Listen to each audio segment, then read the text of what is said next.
Pemirsa, makan adalah kebutuhan jasmani yang harus dipenuhi. Dan halal dan baik merupakan syarat utama saat kita mengonsumsi makanan. Oleh karena itu, mengetahui makanan halal sangat penting tidak hanya bagi orang tua yang bertugas menyediakan makanan untuk anak-anaknya, tetapi juga bagi anak-anak, karena mereka harus mulai dikenalkan dengan makanan halal atau haram agar lebih berhati-hati saat mengonsumsinya. Sebagai orang tua, usahakan untuk selalu memberi makanan yang sudah mendapatkan sertifikat halal dari mulai makanan ringan, jajanan anak-anak, sampai memilih rumah makan ketika akan bersantap dengan keluarga. Berikutnya, ajari anak untuk mengamati setiap kandungan makanan yang tercantum dalam kemasan. Jika di dalamnya mengandung bahan yang meragukan seperti gelatin, pastikan bahwa yang tercantum dalam gelatin yang berasal dari sapi. Gelatin biasanya terdapat pada makanan yang lembut dan sedikit kenyal seperti permen lunak, es krim, dan puding. 3 jenis makanan ini termasuk makanan favorit anak-anak. Karena itu, dengan mengenalkan komposisi kandungan, anak-anak terdidik untuk berhati-hati sebelum mengonsumsi makanannya. Selain itu, penting juga diajarkan kepada anak bahwa makanan yang halal tidak hanya dilihat dari zatnya saja, tapi juga dari cara perolehannya. Makanan yang zatnya halal tetapi didapat dengan cara yang haram juga menjadi haram. Misalnya ayam goreng yang halal dimakan, jika didapat dengan cara mengambil bekal temannya saat makan siang di sekolah, bisa menjadi haram. Dengan cara ini, anak juga dididik sedari dini untuk mendapatkan rezeki dengan cara yang halal. Selain mengajarkan makanan halal dan haram, tanamkan juga rasa syukur dengan makanan yang sudah tersedia. Sekaligus ajarkan pula tentang adab makan dan minum sesuai dengan tuntunan Rasulullah SAW, yakni membaca doa sebelum makan, menggunakan tangan kanan, tidak berbicara saat makan, serta tidak mencela makanan. Nah, 2 orang keponakanku itu masih usianya tuh 6 bulanan, yang emang baru mulai empati. Tapi aku pengen dia makan makanan yang bertekstur. Coba, Lia kasih aku inspirasi kira-kira makanan apa yang cocok. Kalau gitu kita buat nasi daging telur cincang aja. Nah, boleh deh. Gimana caranya? Oke, pertama kita masukkan minyaknya, nyalakan dulu kompornya. Oke, aku yang pegangin biar dia tidak tumpah. Terus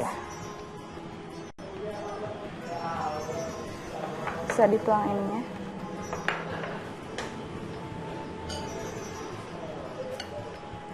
Sedikit bawang putih, bawang bombay, secukupnya juga. Nah, kalau biasanya anak kecil itu kan ada yang orang tuanya itu kalau misalnya bayi masih 6 bulan mereka nggak suka pakai gula garam, jadi biar natural. Kalau dirimu sendiri gimana? Sebenarnya sih itu boleh-boleh aja ya Kak, soalnya kan nggak mengandung apa-apa juga. Justru malah kita harus belajar ngasih anak tuh rasa, jadi biar anak tuh bisa tahu gitu. Oh ini rasanya seperti apa, manis, asin, seperti itu. Justru kita harus lebih mengenalkan sejak dini.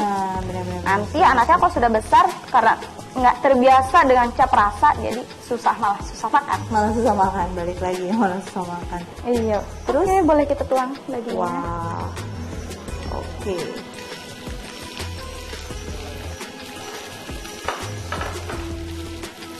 Kalau dirimu sendiri, ini emang dari dulu kan ada orang tua yang memang membiasakan anak-anaknya makan makanannya yang siap jadi yang instan. Nah, dirimu gimana?